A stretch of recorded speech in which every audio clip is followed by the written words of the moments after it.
नमस्कार, बीएसटीवी देख रहे हैं आप। मैं हूं आपके साथ ऋषि। दिन भर में ढेरों खबरें आप देखते होंगे।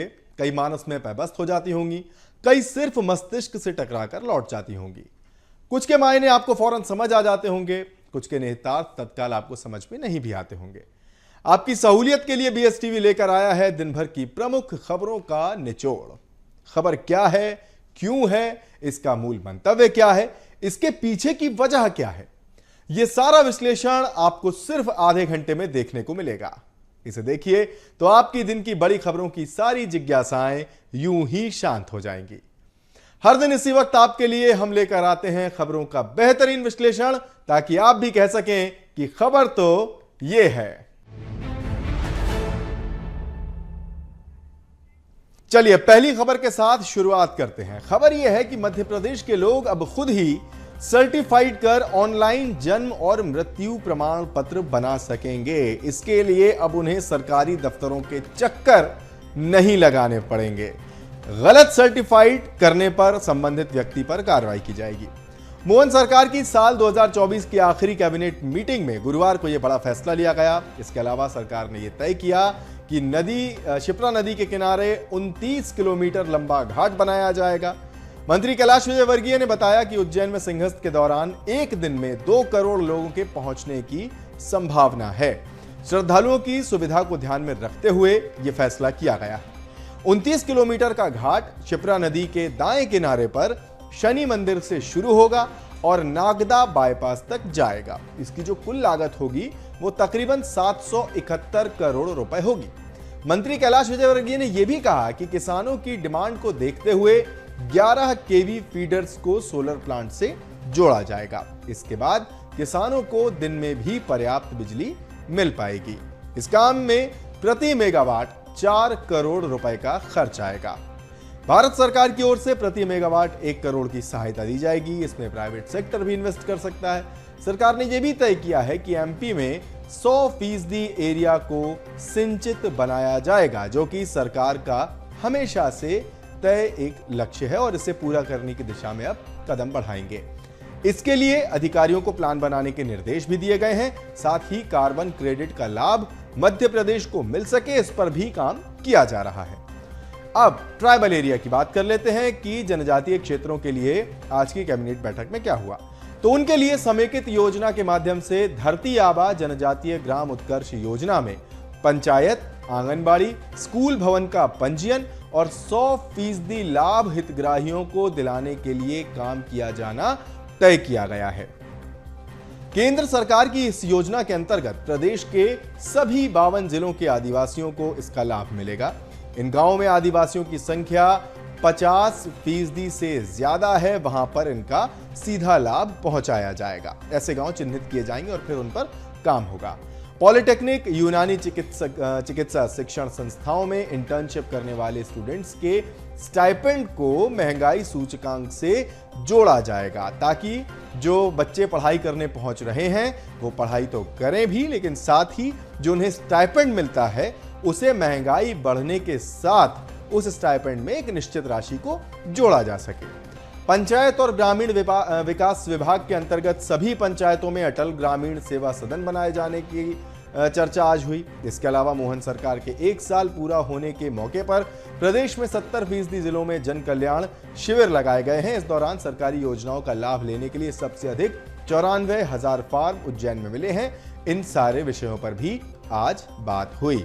एक बार सुनते हैं मंत्री कैलाश विजयवर्गीय को कि उन्होंने कैबिनेट बैठक खत्म होने के बाद क्या ब्रीफिंग दी, क्या जानकारी दी। जल कल्याण शिविर आप सब जानते हैं, अभी हमने सभी जिलों में जल कल्याण शिविर लगाए थे, जिसमें 70% से अधिक जिलों में बहुत सफल जन कल्याण शिविर लगे हैं, जिसमें आयुष्मान कार्ड, खसरा की प्रतिलिपि, कुछ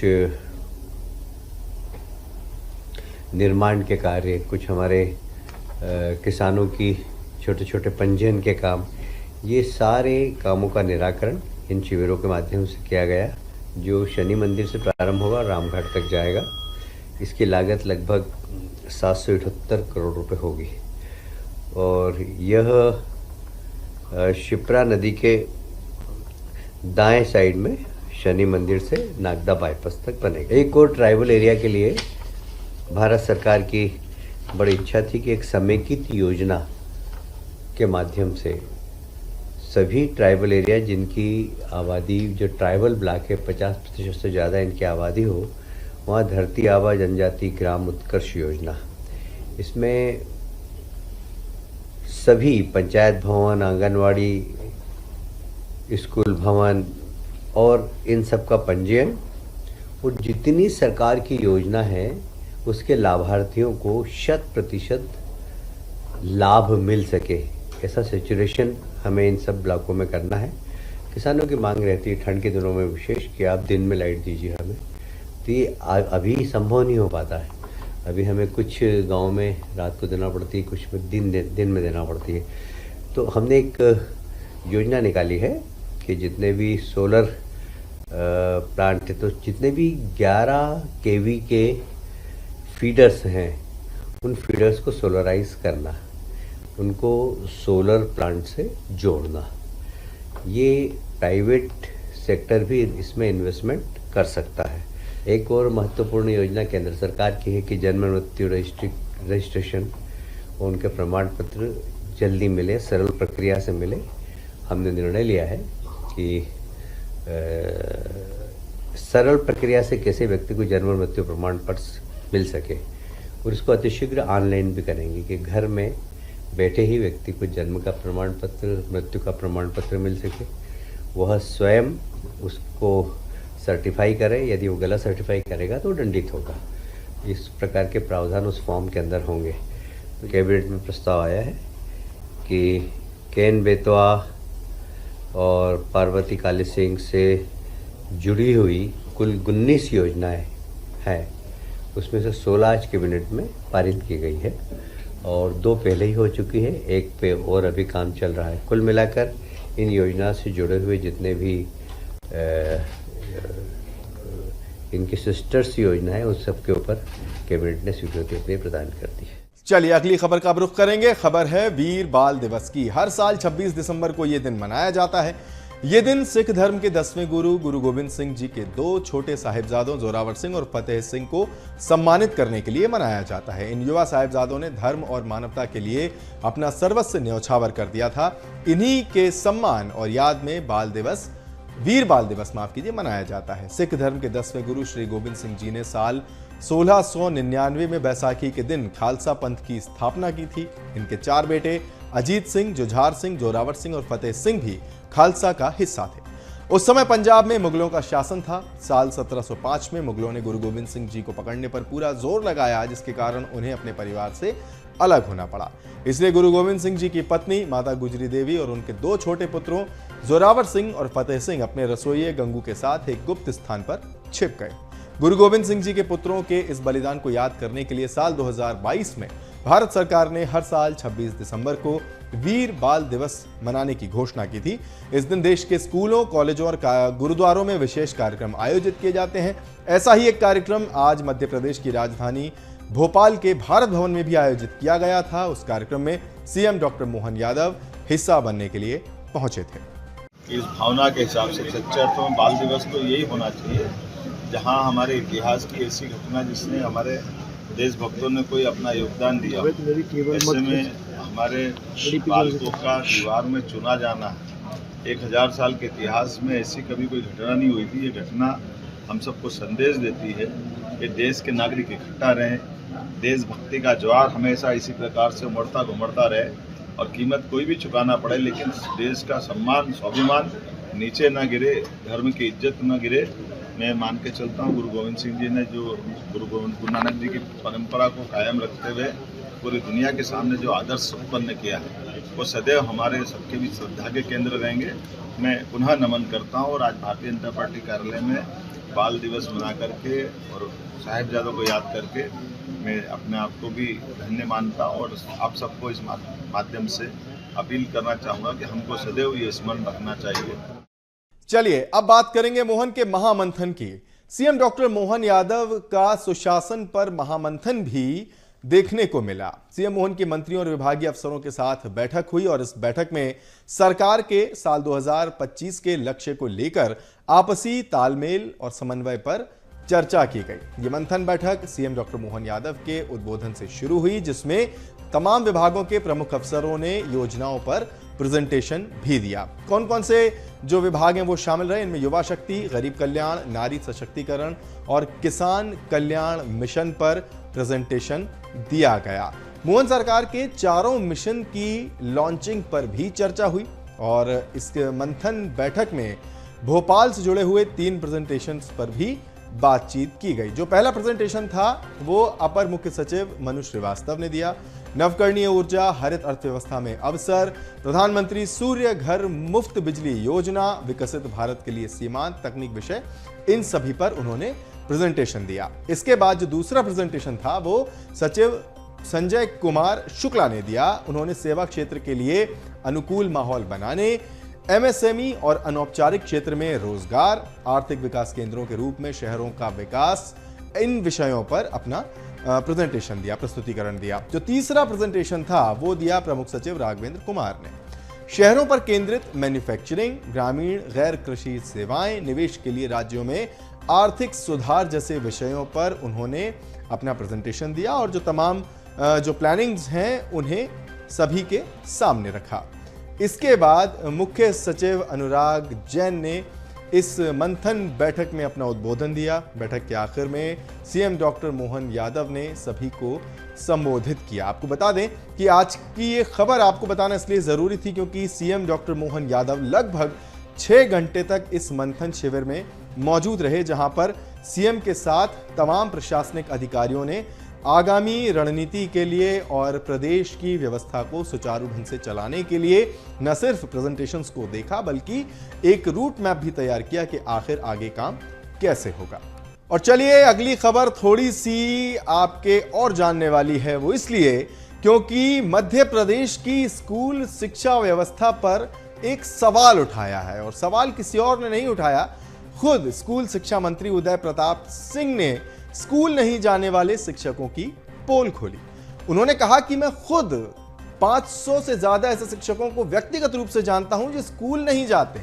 उन्होंने शिक्षकों के स्थान पर किराए से लोगों को लगा रखा है। इस खबर के 2 पहलू हो सकते हैं अगर इन्हें गंभीरता से देखा जाए। पहला तो यह है कि वाकई प्रदेश में एक बड़ी संख्या ऐसे शिक्षकों की है जो ठीक से अपना काम नहीं कर रहे हैं, लेकिन दूसरी और जो महत्वपूर्ण बात है वो यही है कि स्कूल शिक्षा मंत्री राव उदय प्रताप सिंह भी ये जानते हैं कि व्यवस्था में दोष कहां है और स्थिति बेहतर तब होने लगती है या हो जाती है जब जिम्मेदार लोगों को ये पता हो कि लूप होल्स कहां हैं, कैसे उन्हें ठीक किया जाए, ये तो वो बेहतर जानते ही हैं। बहरहाल उन्होंने क्या कहा पहले ये सुन लीजिए।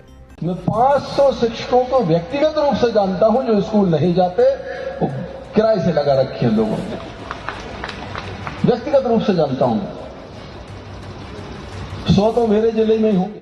तो सुन लिया होगा आपने कि वो व्यक्तिगत रूप से जानते हैं। अब देखना होगा कि ऐसे लोगों पर कार्रवाई क्या होती है। बहरहाल आगे बढ़ते हैं और एक सियासत का दौर जिस विषय पर जारी है उसका अब हम यहां पर जिक्र करेंगे।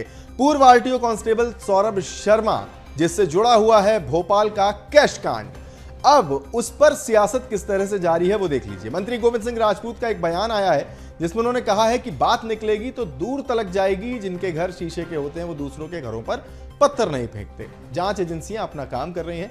मंत्री गोविंद सिंह राजपूत का दिग्विजय सिंह पर दरअसल ये पलटवार था और उन्होंने ये भी साथ में से इसे एड ऑन किया कि दिग्विजय सिंह को कोई गंभीरता से नहीं लेता। जब कांग्रेस सरकार थी तब दिग्विजय सिंह क्या थे।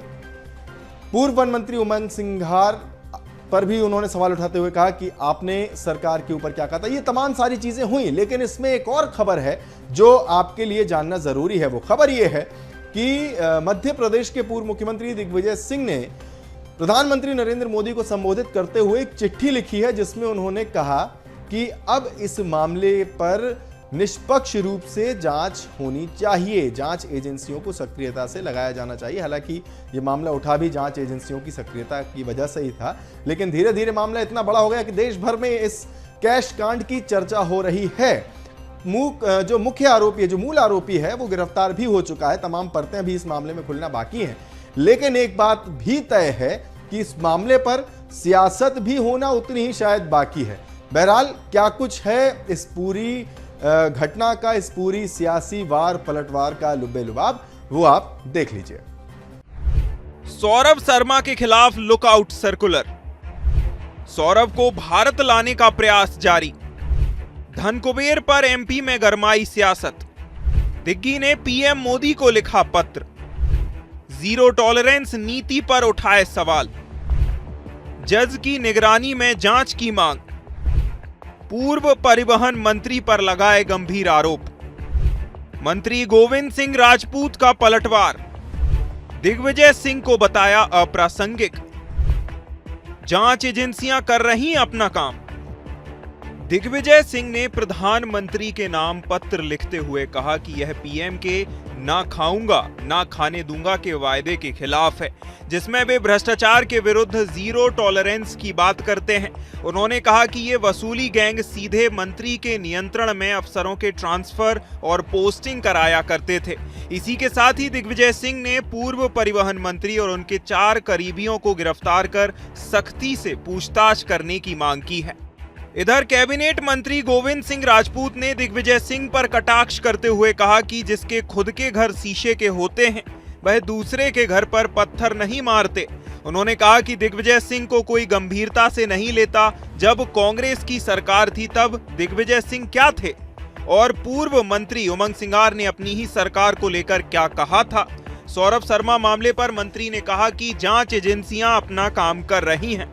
दिग्विजय सिंह जी की पत्रकार वार्ता को कोई गंभीरता से नहीं लेता।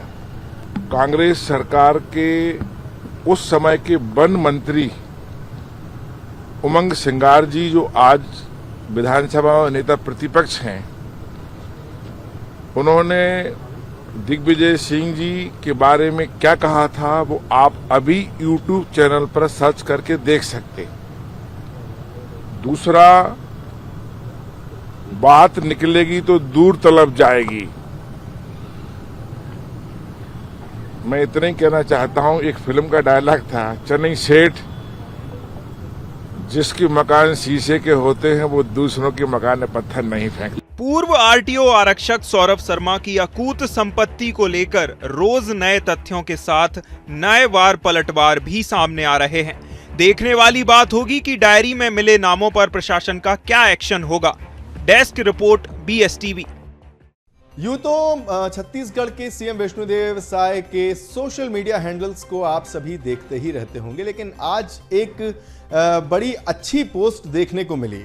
कोंडा गांव की बिटिया हेमवती नाग को माननीय राष्ट्रपति द्रौपदी मुर्मू जी द्वारा प्रधानमंत्री राष्ट्रीय बाल पुरस्कार 2024 से सम्मानित किया गया है, और इसी को लेकर सीएम विष्णुदेव साय ने उसे बधाई दी। अपने सोशल मीडिया हैंडल पर पोस्ट करते हुए उन्होंने लिखा कि शाबाश हेमवती, आपने प्रदेश का गौरव बढ़ाया है। जो तस्वीरें आप देख रहे हैं उसमें हेमवती हैं। हेमवती कौन है ये मैं आपको बता देता हूं। हेमवती राष्ट्रीय जूडो प्लेयर हैं, एक अच्छी खिलाड़ी हैं, छत्तीसगढ़ का जाना माना नाम है, और इसी वजह से उन्हें प्रधानमंत्री राष्ट्रीय बाल पुरस्कार 2024 के लिए चयनित किया गया था। आज उन्हें वो सम्मान मिला, और इस सम्मान के दिए जाने के बाद सीएम विष्णुदेव साय ने अपने सोशल मीडिया हैंडल पर पोस्ट कर हेमवती को बधाई दी। BSTV परिवार की ओर से भी हेमवती को बहुत बहुत शुभकामनाएं उनके उज्जवल भविष्य के लिए। और अब एक खबर फर्जीवाड़े की। जबलपुर से यह फर्जीवाड़ा सामने आया है। एक पनागर क्षेत्र में किसानों के नाम पर 3 करोड़ रुपए का लोन ले लिया गया, और यह फर्जीवाड़ा हो गया। आरोपियों ने किसानों को झांसा दिया था कि वो उन्हें लोन दिलवाने में मदद करेंगे। बेचारे सीधे साधे किसान उनके झांसे में आ गए, और ऐसे ही नहीं आ गए, बिल्कुल जैसे प्रोसेस होती है लोन दिलवाने की, ठीक उसी तरह से उन्हें फांसा गया। बाकायदा किसानों की फोटो खिंचवाई गई, उनके नाम पर दस्तावेज तैयार कराए गए जो कि फर्जी थे पूरी तरह से, और फिर बैंकों से लोन भी पास करवाया गया। इसके बाद लोन की पूरी राशि GNT नाम की एक कंपनी के खाते में ट्रांसफर कर दी गई। किसानों को इस धोखाधड़ी की भनक तब लगी जब बैंक ने किश्त नहीं चुकाने पर कानूनी कार्रवाई के लिए उन्हें नोटिस भेजा। अब किसानों के पास नोटिस भेजा तो उन्हें इस बात की जानकारी हुई कि भाई जिस लोन को चुकाने के लिए ये नोटिस आ रहा है वो लोन तो उन्हें कभी मिला ही नहीं, जबकि प्रोसेस पूरी हुई थी। इसके बाद किसानों ने तुरंत पनागर पुलिस थाने में पहुंचकर शिकायत दर्ज कराई। जब एक एक कर किसानों की राशि सामने आई तो ये आंकड़ा तकरीबन 3 करोड़ रुपए तक पहुंच गया। बहरहाल समस्या सामने आ चुकी है, मामला पुलिस के पास है और फिलहाल इसकी जांच चल रही है। थाना पनागर में एक शिकायत जांच प्राप्त हुई है जिसमें किसानों के द्वारा लोन लेकर धोखाधड़ी करने की बात सामने आई है। इसकी जांच थाना प्रभारी के द्वारा की जा रही है। इसमें सभी संबंधित किसानों के और जिस कंपनी में ये पैसा गया है उस कंपनी के जो प्रबंधक है उनसे इसमें उनके कथन लिए जा रहे हैं। इसमें जांच करने के उपरांत जो साक्ष्य उपस्थित होगा उस हिसाब से इसमें वैधानिक कार्रवाई की जाएगी। आज एक खबर आई जो थोड़ी सी परेशान करने वाली थी। परेशान करने वाली इसलिए क्योंकि ये महिलाओं की सुरक्षा से जुड़ा हुआ मामला था। भोपाल के मालवीय नगर स्थित मेडिस्किन MRI सेंटर में महिलाओं की निजता से खिलवाड़ करने का एक गंभीर मामला सामने आया है। यहां चेंजिंग रूम में मोबाइल छिपाकर महिलाओं के गाउन बदलने के दौरान वीडियो बनाए जा रहे थे। जहांगीराबाद के रहने वाले एक व्यक्ति ने गुरुवार की दोपहर 1 बजे जब वो अपनी पत्नी के साथ यहां पहुंचे तब इसका खुलासा हुआ।